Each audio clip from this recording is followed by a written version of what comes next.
Chapter 11. King of the Apes. It was not yet dark when he reached the tribe, though he stopped to exhume and devour the remains of the wild boar he had cached the preceding day, and again to take Kulonga's bow and arrows from the tree-top in which he had hidden them. It was a well-laden Tarzan who dropped from the branches into the midst of the tribe of Kerchak. With swelling chest, he narrated the glories of his adventure and exhibited the spoils of conquest. Kerchak grunted and turned away, for he was jealous of the strange member of his band. In his little evil brain, he sought for some excuse to wreak his hatred upon Tarzan. The next day, Tarzan was practicing with his bow and arrows at the first gleam of dawn. At first, he lost nearly every bolt he shot, but finally he learned to guide the little shafts with fair accuracy. And ere a month had passed, he was no mean shot, but his proficiency had cost him nearly his entire supply of arrows. The tribe continued to find the hunting good in the vicinity of the beach, and so Tarzan of the Apes varied his archery practice with further investigation of his father's choice, though little store of books. It was during this period that the young English lord found hidden in the back of one of the cupboards in the cabin a small metal box. The key was in the lock, and a few moments of investigation and experimentation were rewarded with the successful opening of the receptacle. In it he found a faded photograph of a smooth-faced young man, a golden locket studded with diamonds linked to a small gold chain, a few letters, and a small book. Tarzan examined these all minutely. The photograph he liked most of all, for the eyes were smiling, and the face was open and frank. It was his father. The locket, too, took his fancy, and he placed the chain about his neck in imitation of the ornamentation he had seen to be so common among the black men he had visited. The brilliant stones gleamed strangely against his smooth brown hide. The letters he could scarcely decipher, for he had learned little or nothing of script, so he put them back in the box with the photograph and turned his attention to the book. This was almost entirely filled with fine script, but while the little bugs were all familiar to him, their arrangement and the combinations of which they occurred were strange and entirely incomprehensible. Tarzan had long since learned the use of the dictionary, but much to his sorrow and perplexity, it proved of no avail to him in this emergency. Not a word of all that was writ in the book could he find, and so he put it back in the metal box, but with a determination to work out the mysteries of it later on. Little did he know that this book held between its covers the key to his origin, the answer to the strange riddle of his strange life. It was the diary of John Clayton, Lord Greystone, kept in French, as had always been his custom. Tarzan replaced the box in the cupboard, but always thereafter he carried the features of the strong, smiling face of his father in his heart, and in his head a fixed determination to solve the mystery of the strange words in the little black book. At present he had more important business to attend, for his supply of arrows was exhausted, and he must needs journey to the black men's village and renew it. Early the following morning he set out, and, traveling rapidly, he came before midday to the clearing.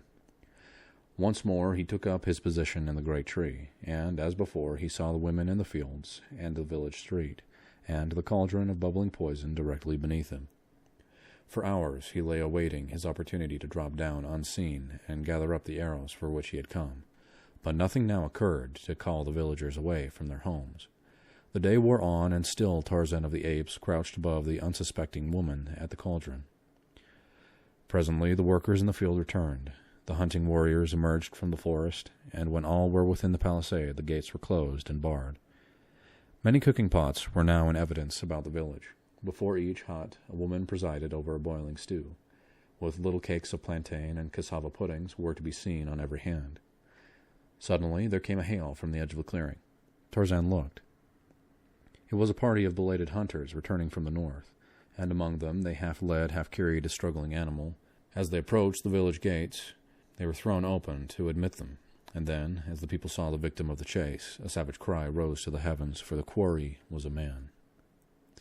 As he was dragged, still resisting, into the village street, the women and children set upon him with sticks and stones, and Tarzan of the Apes, young and savage beast of the jungle, wondered at the cruel brutality of his own kind.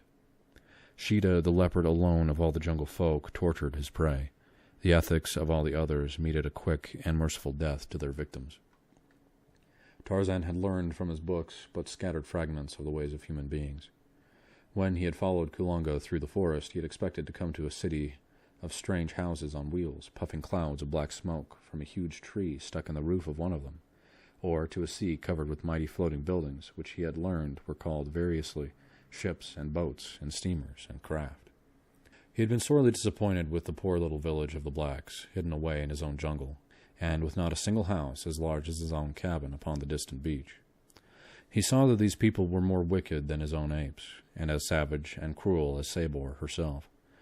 Tarzan began to hold his own kind in low esteem. Now they had tied their poor victim to a great post near the center of the village, directly before Mbanga's hut, and here they formed a dancing, yelling circle of warriors about him, alive with flashing knives and menacing spears. In a large circle squatted the women, yelling and beating upon drums. It reminded Tarzan of the dum-dum, and so he knew what to expect. He wondered if they would spring upon their meat while it was still alive. The apes did not do such things as that. The circle of warriors about the cringing captive drew closer and closer to their prey as they danced in wild and savage abandon to the maddening music of the drums. Presently, a spear reached out and pricked the victim. It was the signal for 50 others. Eyes, ears, arms, and legs were pierced.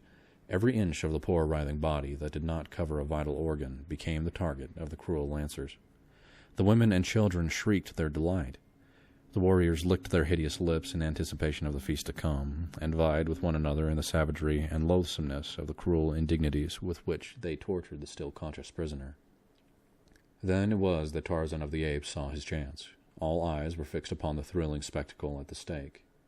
The light of the day had given place to the darkness of a moonless night, and only the fires in the immediate vicinity of the orgy had been kept alight to cast a restless glow upon the restless scene. Gently, the lithe body dropped to the soft earth at the end of the village street. Quickly he gathered up the arrows, all of them this time, for he had brought a number of long fibers to bind them into a bundle. Without haste he wrapped them securely, and then, ere he turned to leave, the devil of capriciousness entered his heart. He looked about for some hint of a wild prank to play upon these strange, grotesque creatures, that they might again be aware of his presence among them. Dropping his bundle of arrows at the foot of the tree, Tarzan crept among the shadows at the side of the street until he came to the same hut he had entered on the occasion of his first visit. Inside all was darkness, but his groping hands soon found the object for which he sought, and without further delay he turned again toward the door. He had taken but a step, however, ere his quick ear caught the sound of approaching footsteps, immediately without. In another instant the figure of a woman darkened the entrance of the hut. Tarzan drew back silently to the far wall, and his hand sought the long, keen hunting knife of his father. The woman came quickly to the center of the hut. There she paused for an instant, feeling about with her hands for the thing she sought. Evidently it was not in its accustomed place, for she explored even nearer and nearer the wall where Tarzan stood. So close was she now that the ape-man felt the animal warmth of her naked body. Up went the hunting knife, and then the woman turned to one side, and soon a guttural "Ah!" proclaimed that her search had at last been successful. Immediately she turned and left the hut, and as she passed through the doorway, Tarzan saw that she carried a cooking pot in her hand. He followed closely after her, and as he reconnoitered from the shadows of the doorway, he saw that all the women of the village were hastening to and from the various huts with pots and kettles. These they were filling with water and placing over a number of fires near the stake where the dying victim now hung, an inert and bloody mass of suffering. Choosing a moment when none seemed near, Tarzan hastened to his bundle of arrows beneath the great tree at the end of the village street. As on the former occasion, he overthrew the cauldron before leaping, sinuous and cat-like, into the lower branches of the forest giant. Silently he climbed to a great height until he found a point where he could look through the leafy opening upon the scene beneath. The women were now preparing the prisoner for their cooking pots, while the men stood about, resting after the fatigue of their mad revel. Comparative quiet reigned in the village. Tarzan raised aloft the thing he had pilfered from the hut, and with aim made true by years of fruit and coconut throwing, launched it toward the group of savages. Squarely among them it fell, striking one of the warriors full upon the head and felling him to the ground. Then it rolled among the women and stopped beside the half-butchered thing they were preparing to feast upon. All gazed in consternation at it for an instant, and then, with one accord, broke and ran for their huts. It was a grinning human skull which looked up at them from the ground. The dropping of the thing out of the open sky was a miracle well aimed to work upon their superstitious fears. Thus Tarzan of the Apes left them filled with terror at this new manifestation of the presence of some unseen and unearthly evil power which lurked in the forest about their village. Later, when they discovered the overturned cauldron, and that once more their arrows had been pilfered, it commenced to dawn upon them that they had offended some great god by placing their village in this part of the jungle, without propitiating him. From then on, an offering of food was daily placed before the great tree, from whence the arrows had disappeared, in an effort to conciliate the Mighty One. But the seed of fear was deep sown, and had he but known it, Tarzan of the Apes had laid the foundation for much future misery for himself and his tribe. That night he slept in the forest not far from the village, and early the next morning set out slowly on his homeward march, hunting as he traveled. Only a few berries and an occasional grubworm rewarded his search, and he was half famished when, looking up from a log he had been rooting beneath, he saw Sabor, the lioness, standing in the center of the trail not 20 paces from him. The great yellow eyes were fixed upon him with a wicked and baleful gleam, and the red tongue licked the longing lips as Sabor crouched, worming her stealthy way with belly flattened against the earth. Tarzan did not attempt to escape. He welcomed the opportunity for which, in fact, he had been searching for days past, now that he was armed with something more than a rope of grass. Quickly he unslung his bow and fitted a well-daubed arrow, and as Sabor sprang, the tiny missile leaped to meet her in mid-air. At the same instant, Tarzan of the Apes jumped to one side, and as the great cat struck the ground beyond him, another death-tipped arrow sunk deep into Sabor's loin. With a mighty roar, the beast turned and charged once more, only to be met with a third arrow full in one eye, but this time she was too close to the ape-man for the latter to sidestep the onrushing body. Tarzan of the Apes went down beneath the gray body of his enemy, but, with a gleaming knife drawn and striking home, for a moment they lay there, and then Tarzan realized that the inert mass lying upon him was beyond power ever again to injure man or ape. With difficulty he wriggled from beneath the great weight, and as he stood erect and gazed down upon the trophy of his skill, a mighty wave of exultation swept over him.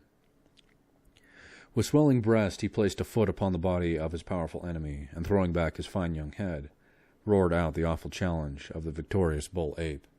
The force echoed to the savage and triumphant pan. Birds fell still, and the larger animals and beasts of prey slunk stealthily away, for few there were of all the jungle who sought for trouble with the great anthropoids.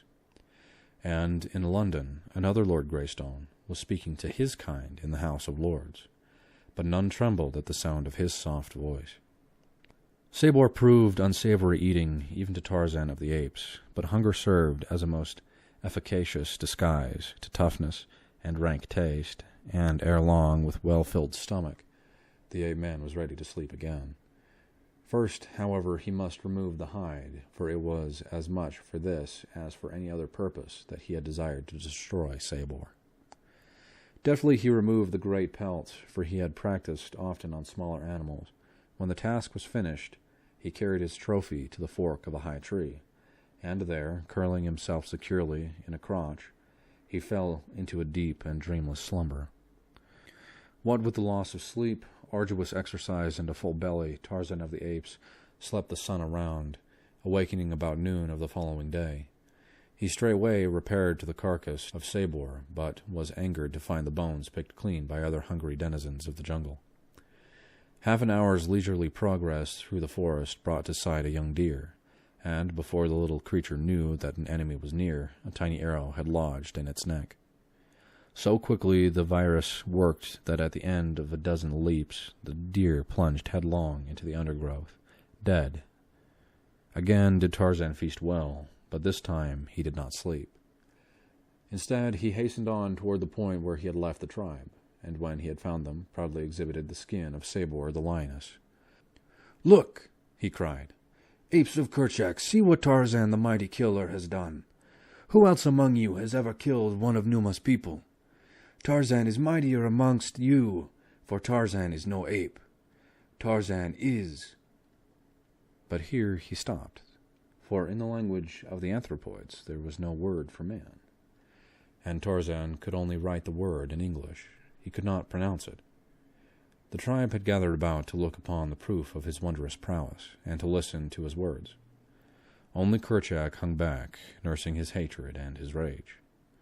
Suddenly, something snapped in the wicked little brain of the anthropoid. With a frightful roar, the great beast sprung amongst the assemblage. Biting and striking with his huge hands, he killed and maimed a dozen ere the balance could escape to the upper terraces of the forest. Frothing and shrieking in the insanity of his fury, Kerchak looked about for the object of his greatest hatred, and there, upon a nearby limb, he saw him sitting.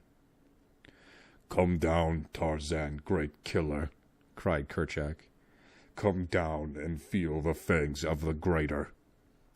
Do mighty fighters fly to the trees at the first approach of danger?" And then Kerchak emitted the volleying challenge of his kind. Quietly Tarzan dropped to the ground. Breathlessly, the tribe watched from their lofty perches as Kerchak, still roaring, charged the relatively puny figure. Nearly 7 feet stood Kerchak on his short legs. His enormous shoulders were bunched and rounded with huge muscles. The back of his short neck was as a single lump of iron sinew which bulged beyond the base of his skull, so that his head seemed like a small ball protruding from a huge mountain of flesh. His back-drawn, snarling lips exposed his great fighting fangs, and his little wicked bloodshot eyes gleamed in horrid reflection of his madness. Awaiting him stood Tarzan, himself a mighty muscled animal, but his 6 feet of height and his great rolling sinews seemed pitifully inadequate to the ordeal which awaited him.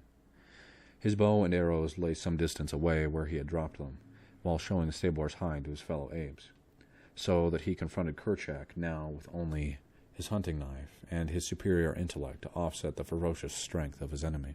As his antagonist came roaring toward him, Lord Greystone tore his long knife from its sheath, and with an answering challenge as horrid and blood-curdling as that of the beast he faced, rushed swiftly to meet the attack. He was too shrewd to allow those long, hairy arms to encircle him, and just as their bodies were about to crash together, Tarzan of the Apes grasped one of the huge wrists of his assailant, and springing lightly to one side, drove his knife to the hilt into Kerchak's body below the heart. Before he could wrench the blade free again, the bull's quick lunge to seize him in those awful arms had torn the weapon from Tarzan's grasp. Kerchak aimed a terrific blow at the ape-man's head with the flat of his hand, a blow which, had it landed, might easily have crushed in the side of Tarzan's skull. The man was too quick, and, ducking beneath it, himself delivered a mighty one, with clenched fist in the pit of Kerchak's stomach. The ape was staggered, and, what with the mortal wound in his side, had almost collapsed, when, with one mighty effort, he rallied for an instant, just long enough to enable him to wrest his arm free from Tarzan's grasp, and close in a terrific clinch with his wiry opponent. Straining the ape-man close to him, his great jaws sought Tarzan's throat, but the young lord's sinewy fingers were at Kerchak's own before the cruel fangs could close on the sleek brown skin. Thus they struggled, the one to crush out his opponent's life with those awful teeth, the other to close forever the windpipe beneath his strong grasp, while he held the snarling mouth from him. The greater strength of the ape was slowly prevailing, and the teeth of the straining beast were scarce an inch from Tarzan's throat when, with a shuddering tremor, the great body stiffened for an instant, and then sank limply to the ground. Kerchak was dead. Withdrawing the knife that had so often rendered him master of far mightier muscles than his own, Tarzan of the Apes placed his foot upon the neck of his vanquished enemy, and once again, loud through the forest rang the fierce, wild cry of the conqueror. And thus came the young Lord Greystone into the kingship of the Apes.